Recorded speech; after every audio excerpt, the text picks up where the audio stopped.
Now that you have some experience with making color palettes with the beads under your belt, let's talk a little bit about how to string those beads up. Alright, let's discuss what we've got going on here. Here's a bracelet that I've strung up, and you may have recognized this palette from one of the palettes we were working with a little bit earlier in this book. And all that I've done is I have gone ahead and laid these beads out on my beadboard. And that's just to kind of help me keep everything in order. And then I use the Softflex to go ahead and string it up. When I start out with the Softflex stringing material, I just want to show you the way that I keep the beads on the thread is I use a little piece of tape right here on the end. And tape really helps me to keep the beads on the thread rather than having them go all over the floor. So at the end, all I want you to do is to go ahead and get a little piece of cellophane tape and fold it over just like I've done here. And that's how we keep the beads from falling off. Because remember, the beads, their natural habitat is the floor, so we want to try and keep them on the thread if that's at all possible. So you can see I've just gone ahead and strung. So here are my pieces all ready to go. And I've got a few findings here that I want to share with you before we go any further. These are the 3 things that I'm going to be using to close, as well as this 4th thing, obviously, is a clasp. Here I have the end of my stringing material. And I'm going to go ahead and I'm just going to place that crimp tube right on the end. And you can see here at the end of my thread, I have a nice little bead that's tapering right at the end because I am using a toggle clasp here, and you'll see why. The beads at the end of a bracelet or a necklace need to be smaller so that the toggle clasp, the actual bar of the toggle clasp, will be able to slide through the loop. So that's pretty important. Also, I did want to mention the size of the stringing material that I'm using. I'm using the Softflex, the medium size, or the 0.019. The way that you would actually decide what stringing material to use is just check and see what your beads go through. 9 times out of 10, I use this medium, the 0.019, and I think it works out really, really nicely for most of the beads I like to use in my projects. Now, you can see, here's this little wire guard. It's a slippery little dude, so you've got to hang on to it. But see how it looks like a little horseshoe? That little horseshoe, I'm going to start by putting the end of my Softflex through the horseshoe. You see that right there? And I'm going to go up and around and back through. Can you see there's a little hole there? And I'm going to just slide that through. Now, my crimp tube I've already put on the end here, but I'm going to go ahead and use the loop part of my clasp. I'm going to bring it around, and I'm just going to pop that in. You can see, so it's sitting right there in the wire guard. Now all I'm going to do is I'm going to put the other end of my Softflex back through my crimp tube. Make sure that the 2 strands of the Softflex are laying side by side. And notice how that wire guard, it gives my clasp the exact amount of room that it needs to hang freely on the end of the wire, which is perfect. Now, I'm going to use my crimping plier. Probably a lot of you have this in your tool drawer already, but you can see there are 2 little holes in the head of the jaw. Now the first one looks like a little pair of lips. See, it has that little tooth that kind of comes down. That little tooth there is what makes the crimp flatten when I flatten it with the plier. So I'm going to come in, put my crimp tube right down in the head of my tool, close my tool around the crimp tube. Can you see that right there? And now I'm just going to press. Press firmly, and you can see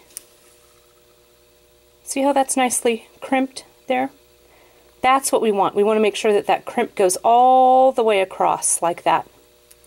Then step 2, to finish tightening the crimp, we're going to put it in the little outer section, the one closest to the tip.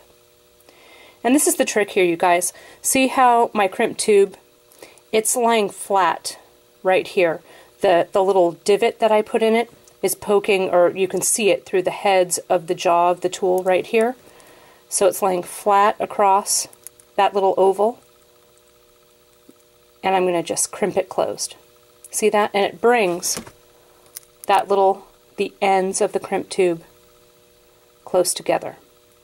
Now, I always follow up just to make sure with a little pinch with my flat nose plier. Now that's nicely crimped. Now since the crimp tube is so tightly crimped, what I can do is I can come in with my wire cutters.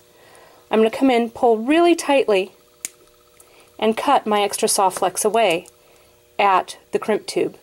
The crimp tube, if you go ahead and string that little end of soft flex back through like the last, the first or second bead on the string here, it's not going to make this crimp tube any more sturdy, right? Your crimp tube is either closed, crimped tightly, or it's not, and your thread's going to come out. If it's not crimped tightly, it'll eventually work its way out of these beads and work its way out of the clasp. But if it's nice and tight on there, you can rest assured that you can just cut that soft flex right at the crimp tube and everything will be fine. Now I just wanted to show you here how to do the second side, because sometimes, the first side is super easy. People are all, oh, that's the easiest thing I've ever done. And then you come to the second side and you're having a little bit of an issue. So let me show you how to do this. Crimp tube again. Notice how I took the tape off. Now my second crimp tube. I'm going through the wire guard one more time. I'm going a little more quickly because you saw me do this on the other side. So I want to get that right in there. And sometimes a little tip, if you've cut your soft flex and it doesn't want to go through that wire guard, sometimes it's a little tough to get through. I get my wire cutter and I cut that soft flex on the diagonal, so I have a nice little point, and that little point is going to help my soft flex to go right into my wire guard. See that? See how easily that went through? And I can also use my friend the chain nose pliers to just urge that soft flex through the wire guard, and then I can pull it nicely. Now, let's get the second half of our clasp, this time the bar side. I'm going to pop it in so it's sitting in the wire guard. See that there? There we go. Now, this is where the secret comes in. I'm going to go ahead and close my clasp.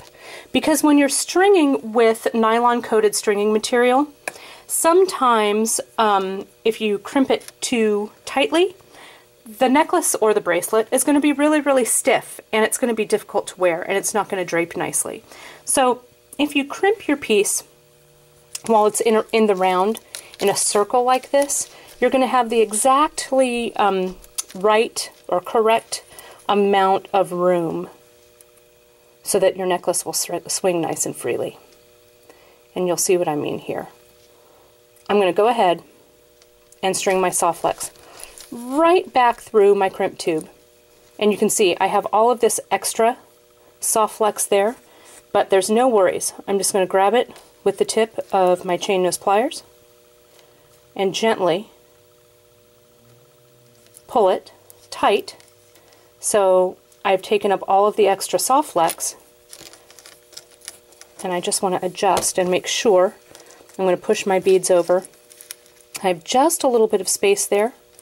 You can see that there, so I'm going to push my soft flex back down, or my crimp tube rather, back down, grab it again, and tighten it up one more time.